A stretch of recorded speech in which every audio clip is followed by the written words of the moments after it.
Welcome to the Copeland Coaching Podcast, where it's all about turning your job search into a slam dunk. Your host is Angela Copeland.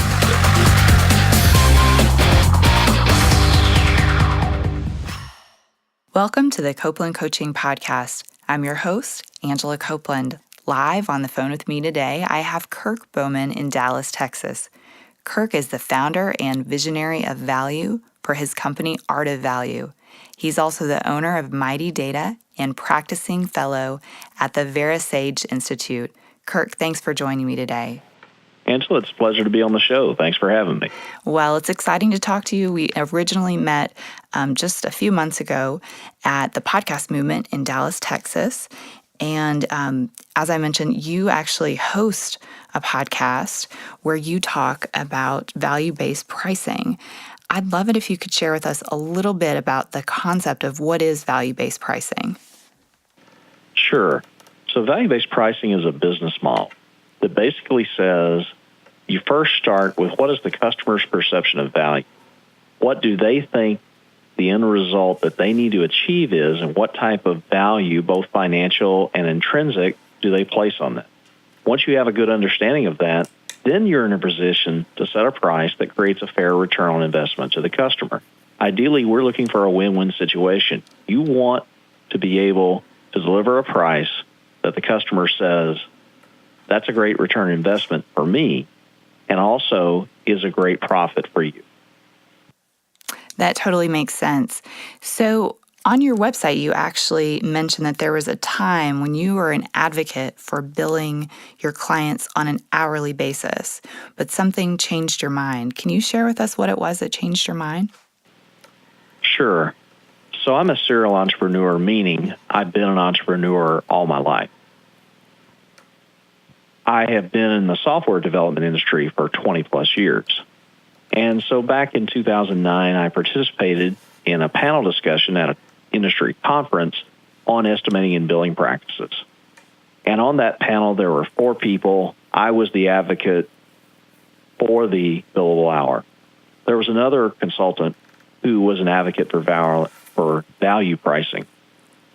And he said one thing that really caused me to look at value pricing for the first time. He said, if you bill by the hour, there's an artificial limit on your income. That one phrase haunted me when I left the conference. The idea that there was anything that I was doing that would limit my income didn't seem right. And so it piqued my curiosity enough that I bought a couple books. I read blog posts. I actually wound up hiring this consultant to help me switch to value pricing in my business. And so it's pretty much a 180. That is a huge change. How long did it take you to sort of make that shift? So it took about 90 days to make the shift mentally. By that, I mean from the time I first was introduced to the concept, I took about a quarter, 3 months to study it before mentally I was ready to make the commitment. Once I made the commitment, then I gave myself a year to actually implement it in my business. Because you're not going to implement a new business model overnight. It takes time. It's easy to implement a new business model right away with a new customer. But existing customers are used to doing business with you the old way. And so you have to look for the right time and the right way to transition them. I decided I felt like 12 months was going to be a good time. It wound up taking 13. So Well, that's pretty close. That's great. With that transition. Yeah. Well, it's interesting. I was recently listening, actually this morning, to a podcast that you recently did where you interviewed Mark Wickersham, and you were talking about this concept from the perspective of accounting. And he gave an example. He talked about increasing the price by only a small amount, but actually doubling the profit.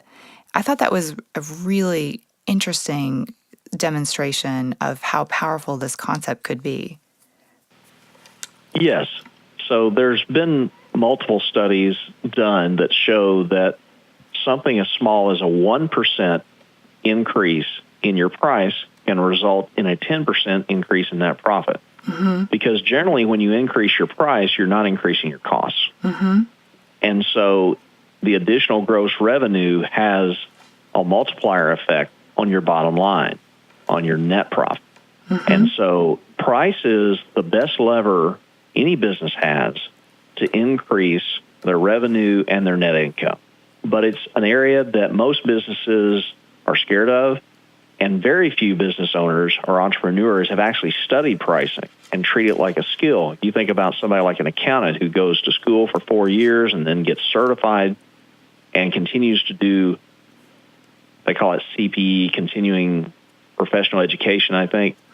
They continue to get lots of training and hone their craft, but very few focus on pricing as a skill that can be learned. And I believe it can be learned. And it's the best lever anybody has to pull to have a significant impact on your business.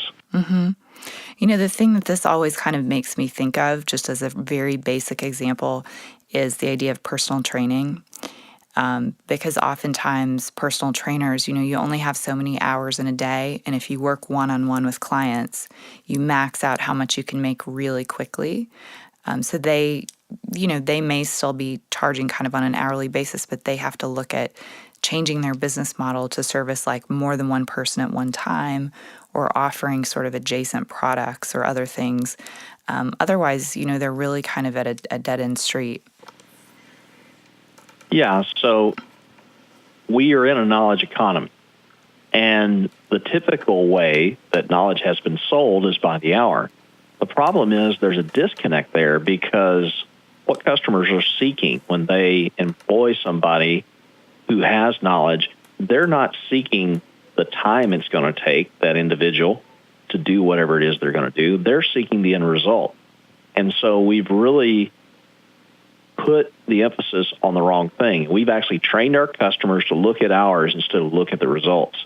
If we will train our customers and re-educate them to look at the results, number one, we're actually going to be more successful with them. And number two, if we're pricing well, it's going to actually mean a better return to us through our business. Absolutely. And it's definitely, I would say, more motivating as a business owner.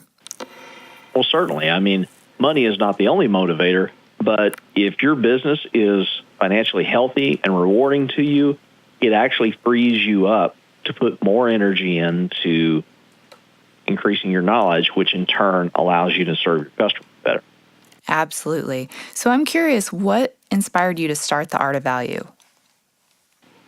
Well, after about 5 years of practicing value pricing in my software business, I realized that I had a passion for the business model and that I wanted to help other people begin to implement the business model. I get lots of questions about this business model. I guess there's a little bit of mystery to it, although I think it is something that can be learned, but like I was, when I was first exposed to it, I wasn't sure where to get started. It felt, kind of fuzzy. And so I just said, you know what, I want to be able to help other people make this transition, because it made a significant difference in my business. I was able to increase the revenue in my software business by 56% the first year, 79% the second year. Those are numbers that even if you're hitting, half that, is healthy for any business. And so I wanted to be able to help other people get those same kind of results. No, that's incredible. That's really incredible. So when you work with people and you talk to people, what do you find is really their biggest misconception about pricing? Well, I think the biggest misconception is people don't believe in the value that they can create. And that is the first step in value pricing, is you have to believe you create value. We, by human nature, undervalue what we do. And so first, you really have to become aware of what are you actually creating in partnership with your customer. What are they able to do as a result of working with you that they couldn't do before? How does that impact them? How's it impacting their revenue? How's it impacting their net profit? How's it impacting the quality of life? You want to look at both the tangible and intangible value and really try to see it through their eyes. Once you've done that with, say, half a dozen customers, it's going to shift your perspective. It's going to help you value what you do more realistically.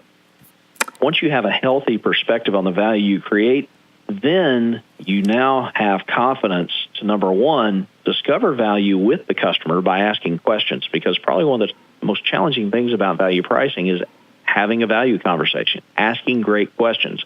These questions, when you first start asking them, can actually feel, I don't know if I'd say rude, but they feel disruptive. Mm-hmm. And there's a fear about somebody might get mad if I ask this question, but you learn to get past that because you realize that by asking those questions, a lot of times these are questions that some customers have never been asked before because not a lot of people take a value approach.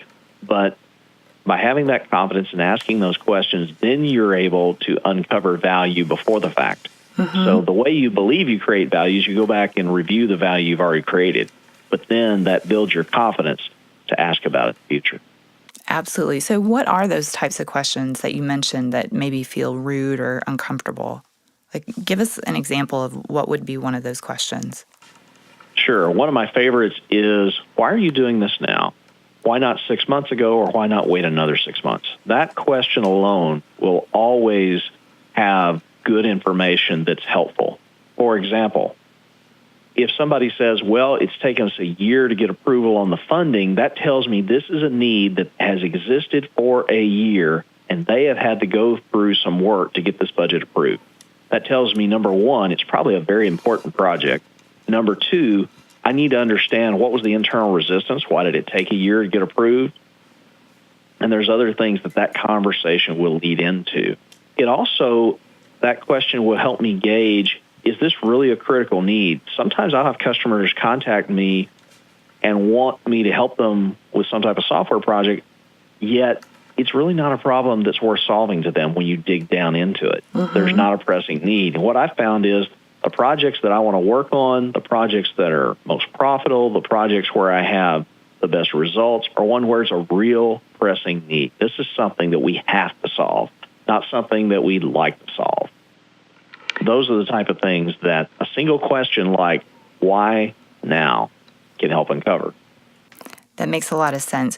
Do you also ask questions around sort of the customer lifetime value or financial questions to help you dig into what is the value that you're truly generating or the revenue you're generating for that client?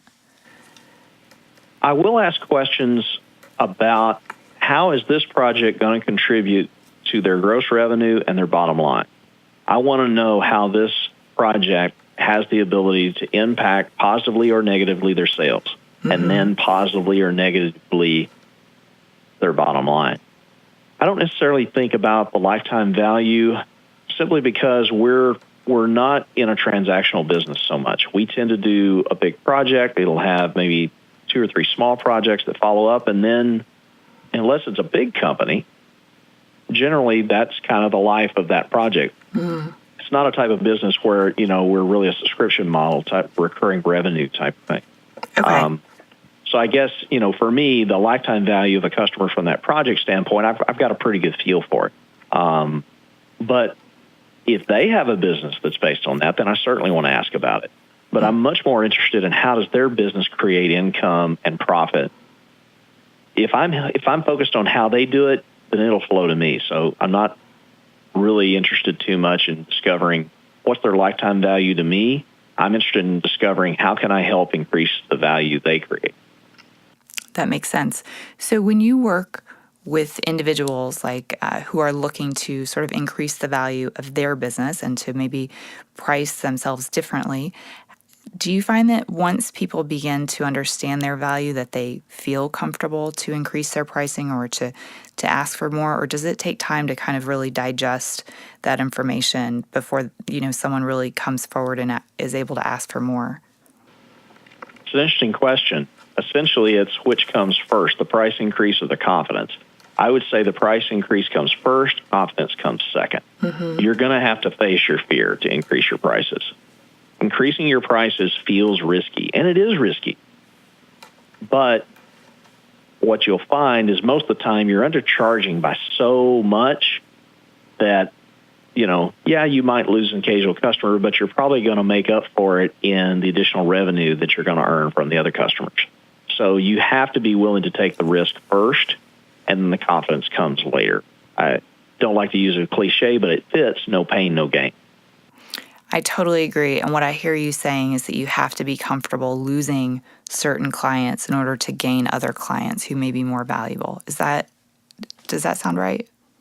Yes, whenever you change a business model, whether you're switching from hourly billing to value pricing or some other type of business model, you will have customer churn. Okay, you will lose some customers who don't like the new business model and they want to stick with the old. You will pick up new ones who wouldn't have been your customer before because your old business model wouldn't have fit. And then you'll have a few that can actually make the switch with you because they actually like working with you, and working with you is valuable enough that they're willing to go through transition like that. So yes, you have to be willing to say no to some customers in order to say yes to others. Ron Baker, who's an author who's written on value pricing, has something he calls Baker's Law. And it says bad customers drive out good customers, meaning if you engage with the wrong customers, you will not be able to say yes to the better customers because your capacity is going to be gone. You have to be aware, are you saying yes to the right customers? I totally agree with you, and it can be a tough thing to do. So one of the things that you talk about in your podcast some is testing. So when you go through this situation where you're increasing your pricing or you're changing your model, that you test it. What does testing look like to you? How does that work? So when you're first starting out, just increasing your price is a test, right? And building that confidence. But I think what most people are going to find is they've got room to increase their prices. Once you kind of get over that initial hurdle, then you can begin to test more minor details. So, for example, a lot of professionals only offer one option to their customer. They give them a take it or leave it. One of the things that we teach is you need to offer choices. You need to give them 3 options. That's where you got a ton of creativity, and that's where you can begin to test. You can begin to test at, well, okay, on this proposal, I'm going to make the middle option kind of my standard, right? The next proposal, you can make the bottom option your standard. You can experiment by trying to create new services or offering things in a different way that you didn't offer before. Ideally, with options, the key there is you're looking for things that are of high value to the customer that are easy for you to deliver. They don't tax you substantially energy-wise. That is the type of things where you've got the most opportunity to make a huge difference for the customer and a huge difference for yourself. And that's where I think as business entrepreneurs, we need to be creative. We need to be creative in how do we create value for the customer? How do we put options on the table, and how do we price them? And there's tons of room for testing. All types of ways. You're constantly innovating. That makes sense. So when we finally decide that we're ready to move forward and we're going to, increase our pricing or we're going to change our business model, what's the best way that we can go about presenting our value and the importance of our value to our clients or to our customers? The best way to discuss value with a customer is through a conversation. And I think there's 2 ways that happens. What happens before a proposal, and then how do you submit a proposal? Before the proposal, it's all about conversation, asking great questions. And that takes time. You want to, number one, research great questions. Come up with a list of great questions that you can ask. I'm not saying have a script, but I am saying it's okay to have a cheat sheet of a dozen or so questions that are your go-to questions, just to help remind you what are the things I need to ask, and have a sample way to ask that question. You won't ask it the same way every time. This is part of testing. You'll actually try asking a question with different phrasing or in a different order or earlier in the call or later in the call. You'll test with that. But asking great questions, and realize that the person who asked the questions leads the conversation, even though they do the least amount of the talking. Then when it comes time for the proposal, don't just send a proposal. Present the proposal. Here's what happens. If you put together a proposal, even if you had great conversations, and you just put together some words and you send it, you are relying on whatever is going on in the customer's world at that moment to set the context, okay? They just got off a call that puts them in a bad mood, or they've had something disappointing happen or whatever, and they get your proposal, that's going to affect it. However, if you present it, not necessarily saying you have to present it in person, but at least present it through like an online meeting, like GoToMeeting or one of those services. You're setting the context. You're able to walk it through, and it becomes less of a presentation, more of a conversation. So I will actually create a PDF. I show it on the screen. I'll walk the customer through it, but I will pause at certain points, and I'll go, what do you think about that? Is there anything I missed? Is there any comments? And many times I will wind up revising that proposal based on something that came up in the conversation before I sent the final version. So those are kind of the two things that I would recommend. One, learn to ask great questions so you can have a value conversation before a proposal. And then when you present a proposal, actually walk the customer through it. And I'll add a third one. You need to have a value section in your proposal. You actually need to have a section, and I think it's probably the second thing to propose. First thing to proposal is probably a one-paragraph summary. What is this? Why are we doing it? And then the value, what are the results the business is seeking to achieve? And I will actually list out the things from my notes that I think is the value. And then I will always ask the customer, does that sound right to you? Is there anything you would add? Is there anything you would delete? Are they in the right order? I always get feedback on that section that allows me to tweak it. And that does a couple things. First of all, it builds rapport even more with the customer because it's a chance to say, here's what I heard you say, and give them a chance to confirm or change it. But it also reminds them why they're doing this. And it reminds them for the right reasons. It reminds them of the results, because what's going to come later in a proposal is the scope of work and the deadlines and all that. But if you don't put that in the right context, when you get to the number, they're going to see it as a cost. And if you talk about value, it's going to put that in the light of an investment. They're going to be thinking, wow, in order to get to those results, this is the amount that I've got to invest in today. That makes sense. That makes a lot of sense. So I'd love to transition our conversation a little bit away from the business owner and a little more towards the corporate world. Because I actually work with a lot of job seekers and people that are trying to establish their value within sort of a corporate framework. So I've noticed that with different companies that often they value the same job very differently in terms of salary. You know, one company may pay $50,000 for one job, and down the road another company will pay, $80,000 or $90,000 for the very same position. Do you notice that this is true in other areas in terms of pricing, that different people value the same thing differently? You're exactly correct. Different people do value the same thing differently. That's why when we talk about value pricing, we say you need to price the customer, not the service, because you can then provide, quote, the same service to two different customers and price it way differently because of the perception of value. The perception of value is guided by what are the results they're trying to achieve. Same thing for organizations. Now, unfortunately, usually in corporate America, they are not taking a value focus. A lot of times they're just taking a cost focus, right? So you talk about with salaries, usually they're given us a budget for salaries for the year, and a manager has got to figure out, okay, what's the headcount I need and how do I allocate this budget? It's driven by that. So it's driven more from a cost perspective.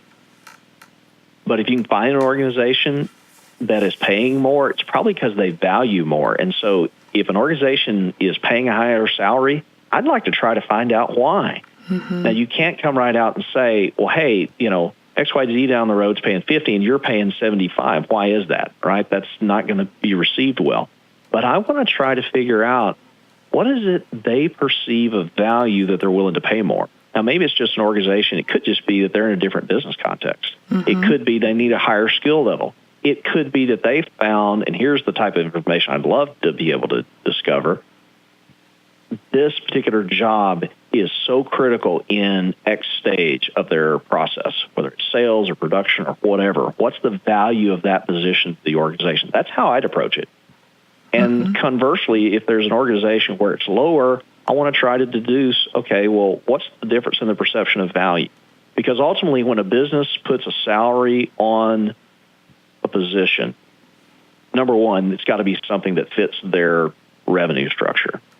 But then also, they're going to pay what they need in order to get the level of skill. And that part of what factors into that is how competitive is it, right? Is it a position where there's 10 people seeking a job for everyone available, or is it a position where, you know what, there's actually more demand than there are people? So there's several things there, but I want to know, how does the organization value that position? And the number they put on it salary-wise is going to communicate some of that, but then I want to dig deeper. So learning how to carefully do the research and then possibly in the interview even ask some questions like that. Mm-hmm. I think that's great feedback. And, honestly, just to interject a little bit of my own background, I came from the digital marketing world, specifically around online lead and sales generation. And so what I have found is that companies who truly use their digital marketers in the lead generation category very well tend to compensate them more highly than I think other organizations that are not fully using the skill set to generate the same level of revenue. And I think also you mentioned the market, and that's really interesting because markets like Memphis that have, 1 million people, they're in certain spaces, they are less competitive because there are not a lot of people here who do that kind of work. And so companies are forced to pay you a little more to be able to get your talent away from another company. So it's interesting how the market plays in and the type of value that you're able to show truly in the position that you're taking on. Well, and realize you can even take value to another level because, that's kind of the context of the company and their market. But then, there's an individual context, right? Do you deliver value to that employer in a way that nobody else does, based on your experience, based on your ability to communicate, based on results you've already achieved?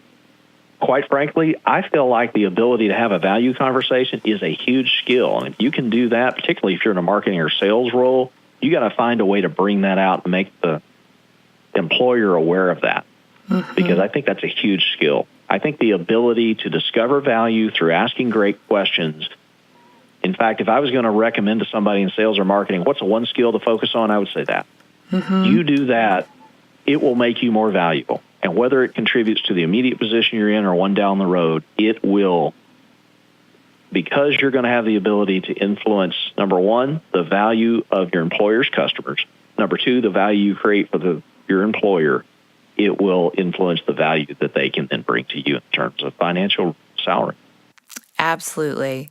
Absolutely. So the other thing that kind of comes up when, I speak with job seekers is often, if they are looking at different cities, say they live in Dallas today, but they're looking to move to New York City where it's more expensive to live, there's often a sense that companies in New York will pay us more to compensate for the higher cost of living. Do you have any thoughts that you might share with us in terms of, do you think that's a true statement or is there more to it? You certainly have to take cost of living into account. I guess my first thought is, do you have to live there?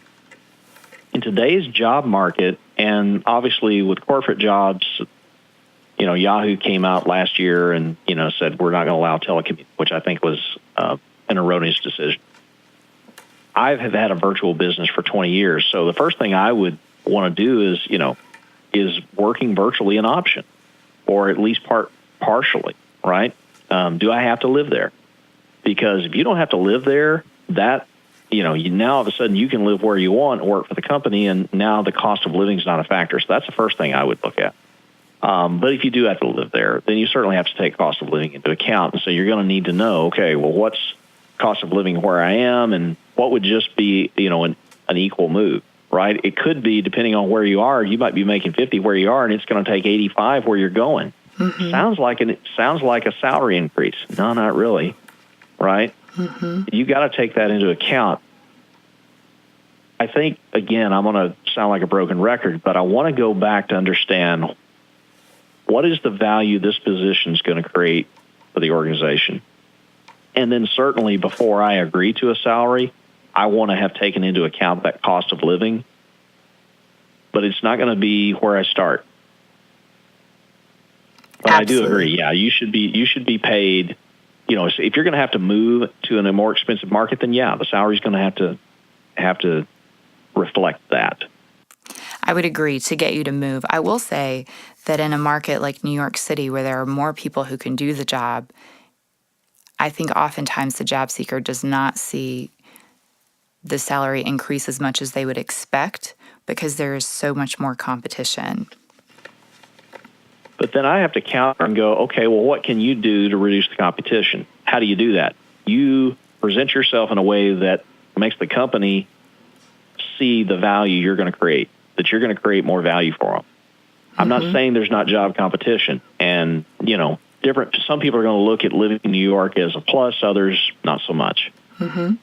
But again, the moment you start looking at it from a competition perspective, I think you've already lost. It's the same thing with pricing. The moment you start looking at what your competitors are charging, I think you've lost.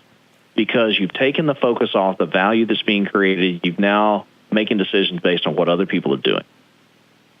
In a job situation, I would just focus on trying to understand the value the company is seeking out of the position and then try to communicate the value you can deliver in that position. Hopefully they line up. Ideally, they're going to line up and you're going to be able to add something new. I would encourage job seekers, apply the creativity that I've talked about applying to creating options and pricing, apply that to a job interview. Take a value perspective to it. I totally agree. And I think, at the end of the job process, when you do finally get the job offer, you kind of come into a phase where you're negotiating with your potential future employer. And I'm sure, you've been through tons of negotiations having your own business, although maybe, a slightly different kind. But often, we're offered something initially at this new company that may be less than what we were wanting or not quite what we were looking for.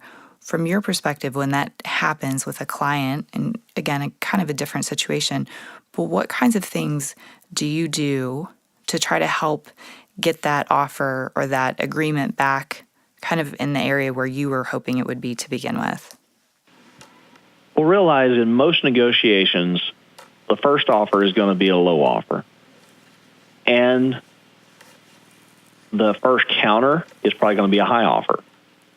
The nature of most negotiations is, particularly for salaries, you're shooting for something in the middle. And this is where you need to, number one, understand the value that the company is seeking from the position. Number two, clearly articulate the value you can create. And then three, have a good understanding of what is the market rate going. And then be ready to have a number in mind. So when they say, what are you looking for? You've got a number and you're not just guessing. And this is, again, I talked about fear when raising your price. Well, this is where fear, if you're in an employment situation, you're essentially putting a price on yourself, right? And so you've got to have confidence to ask. Don't be scared to ask high. Now, if it's an $85,000 job, don't ask for double that. They're not going to do it, right? But be prepared to ask for, 10, 15, 20, even 25% more. And know what you want and then ask above it, because it is going to be a negotiation. Now, occasionally there are employers, if it's very competitive and they realize your skill set, they may come back with an offer that just kind of blows your socks off. And that happens, the best thing you can do is say yes right away. Right? Sure. Don't look a gift horse in the mouth. But at the same time, if it is a true negotiation, don't just agree to the first offer and be prepared to count. And that means you got to go in prepared. You got to be ready. You can't be guessing at the number. You got to know what your number is. You got to know what your price is. And that's what I think a salary is. It's a price. You're putting a price on yourself. So be prepared. And I think it's similar. You mentioned earlier, walking away from the bad customers to leave space for the good ones. Sometimes when it comes to job offers, if you're not able to get to a place with a negotiation that you're comfortable with, you need to be able to walk away so that you can leave that space for the right offer to come in. Well, certainly. I mean, you're going to walk away as an entrepreneur. You're going to walk away from customers who won't pay you what is going to allow you to operate your business. Same thing from a job perspective. You're not going to accept a job that's going to put you in a hardship financially. But in both situations, I think you also got to look at what I'll call culture. since we're talking about employment, I look for, as an entrepreneur side, I look for customers I want to work with. Is it a good fit? Do I like them? Is this somebody I enjoy talking to? Do I think they're going to be hard to work with? I'm going to look at the same thing as a job seeker for an employee. Do I like the company culture? Do I like the organization? Do I feel like this is a place that's actually going to help me grow, or is it going to be toxic? Mm-hmm. And sometimes you can't see that, but, you can do some research. Mm-hmm. You can find out find out other people that work there. There's so much online. What are they saying about their employer? Mm-hmm. Right? Find some of that stuff out. I think financial is a part of it, but I don't think it's the biggest. Now, if you've been unemployed for a long period of time, and, for some people, 3 months is long, for others 12, that'll vary. But, you do what you need to do at the end of the day to feed your family. Mm-hmm. But if you're not in that position, then realize financial is not the only factor. In fact, I think it's a secondary factor. Mm-hmm. Well, I tend to agree with you. Anytime I work with a client that comes into my office, it's very rare that they're looking to leave their job just because of something financial. It's typically because the culture has something wrong or they don't get along with their boss. So I completely agree. Do you feel like there's ever a time when it's impossible to really show your value? Is there ever a time when it's just not something that you can do? Sure. If the other person is not willing to take a value perspective, you can't show your value. I mean, if they're strictly looking at this as, hey, I've been allocated $50K and I just got to find, a warm body for $50K, that's kind of hard. Some people won't have it. And I find the same thing as an entrepreneur. Some customers won't have a value conversation. Well, guess what? If they're not going to have a value conversation, they're not a fit. I mean, and I push value so hard. I mean, I've had customers finally come out and say, I don't understand why you're asking these questions. And I'll go, well, I'm trying to figure out if I can help you. And the only way I can figure out if I can help you is I've got to understand what's the results you're seeking. Mm-hmm. I can't just build X because you want X. I'm not going to build X, and then if X does nothing for you, you're not going to talk well about me even if I built a great X. Mm-hmm. And so same thing with an employer. If they're just got a cost mentality and nothing else, then I think that's a red flag. Mm-hmm. I totally agree. There are situations where you won't be able to have that conversation, but it's because of their perspective. And from your perspective, when you go into the situation, when do you decide to cut ties and walk away from that client? Like, how long does it typically take for you to say, you know what, there's no turning them, they're not going to come with me on this idea?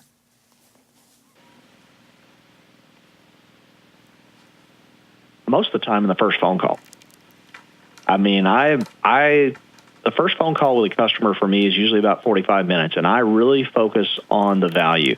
Typically, customers come to me and they want to talk about the what. And I need to listen to the what, but then transition to the why fairly quickly. Mm-hmm. So first 10, maybe 15 minutes talk about the what, and then I got to spend the next 30 talking about the why. Mm-hmm. And typically I can tell if a customer is either A, having trouble having the value conversation, which is different from a customer who won't have a value conversation. There are customers who clearly understand kind of the direction I'm going, and I'm asking, but they just feel like that's not information that I'm entitled to. They feel like that's actually something I don't need to know. And usually if they have that perspective, they're looking for the lowest price or they have a cost focus. I think you could probably find the same thing is going to apply to a job interview, right? Mm-hmm. Most good interviewers will give you the opportunity to ask questions. That, I think, is the best opportunity you have to demonstrate your value. It's not through the answers you give, it's through the questions you ask. Mm-hmm. If you are going to ask questions that actually probe about the value, I mean, how many people that interview a job actually ask their employer, how is this job going to help you make money? Mm-hmm. Oh, my goodness. I doubt 5% ask that question. Mm-hmm. To me, if somebody asked me that question in a job interview, I'd be blown away. It would already make you stand apart. Mm-hmm. So ask great questions, but don't just ask a question for the sake of asking it. Ask a question that is going to, A, demonstrate to the employer that you genuinely care about creating value, but number two, it's also going to help you understand about how they value you and this position so that you can then tailor the questions that you ask, tailor the information that you provide. Mm-hmm.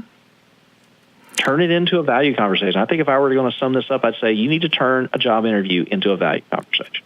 I like it. You know, the other thing, too, that came through with what you were just saying with regards to both interviewing and with your experience with your business was that when people are not willing to share that information with you, they're not willing to be a partner. And that's probably not someone you would want to work with anyway. And I would add, you've got to have the confidence that you're on equal footing, right? Mm-hmm. So many times in a job interview, we walk in and we go, well, they're the employer, they're the boss, I'm the employee, I'm subservient. No. Okay, it's just different roles. Yes, you may be taking direction and you may, quote, have a boss, but a good boss is a leader. Leaders serve. And so this idea that if you're trying to have a value conversation naturally has a feeling of service to it. Mm-hmm. And a good leader will pick up on that. It will actually energize them, and it will actually set you apart in such a positive way. I think that's the key right there. I know I'm a one-trick pony on this, but I think you've got to turn the job interview into a value conversation. And if the employer won't have that conversation, then you know. Absolutely. Absolutely. Well, this has been great. Is there any other advice that you'd like to leave us with today? Get really good at asking great questions. Become a student of great questions. Study great questions. Look for resources. There are tons of resources out there, but you have to look for them on questions. Find the questions that you like. Have them ready. And try to find a way to ask them in a way that makes you stand out. Learn how to reword a question. Learn how to reframe a question. Learn how to be able to ask a question more than one way. Be willing to ask the question one way. If you don't get an answer, ask it again. You've done some of that during this interview, right? You've redirected me a couple times. You've probed further. Be able to do that. And that's not manipulative at all. It's a good communication skill. I think great communication starts with great questions. Become a student of great questions. Become a person who can ask great questions. Well, that's great advice. So, Kirk, how can we learn more about Art of Value? Where should we go? 2 places that I'll send you. The first is our website, artofvalue.com. And the second would be the podcast, which is the Art of Value Show. In fact, you can find it on the website, artofvalue.com/show. We've got over 60 episodes so far, adding a new one each week. If you're interested in this whole concept of value and pricing, we talk with professionals across a wide variety of professional services, accountants, lawyers, designers, developers, and so forth. So you're probably going to find some interviews either on your industry or something similar. But I would encourage you to not just listen to shows that are in your area, listen to shows outside your area. You're actually probably going to learn something from, say, a lawyer that you can apply to design. Absolutely. And you're on Twitter as well, right? That's right. You can find us on Twitter at Art of Value. Great. Well, Kirk, thanks for joining me today. This has been great. Thanks for having me, Angela. Thanks, everyone, for listening. Tune in next week for another edition of the Copeland Coaching Podcast. And if you haven't already, please be sure to subscribe on iTunes or Stitcher so you never miss an episode. Thank you for listening to the Copeland Coaching Podcast today with your host, Angela Copeland. Tune in next time to get more great tips on turning your job search into a slam dunk.